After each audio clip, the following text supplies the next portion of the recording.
সম্মানিত ভিউয়ার্স, এই যে দেখেন, এটা কিন্তু লেবু গাছ। তো লেবু গাছটা গুঁড়াটা ভালো করে পরিষ্কার করে দেওয়া হয়েছে। এখানে ঘরের যেই আবর্জনা, অর্থাৎ রাত্রবেলা, সারাদিন রাত্রবেলা যেই ঘরের পানি জমাট হয়, অর্থাৎ খাবারের পরে যে পানিগুলো জমাট থাকে, সকালবেলা যদি আপনি এই লেবু গাছের গুঁড়ার মধ্যে দিয়ে রাখেন, তাহলে কিন্তু প্রচুর পরিমাণে লেবু আসবে গাছে, অর্থাৎ জৈব সারের মতো কাজ করবে আর কি।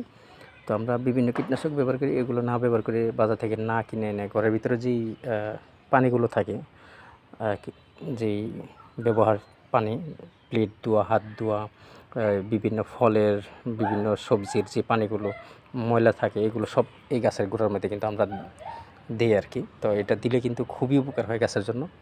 গাছের প্রচুর পরিমাণে সারের যে প্রয়োজনটা হয়, এটা পুষ্টির যেই প্রয়োজন হয়, খাবারের যে প্রয়োজনটা, এটা মিটে যায় আর কি। তো আজকে এ পর্যন্ত, সাথে থাকুন আর দেখতে থাকুন এরকম নিত্য নতুন ভিডিও।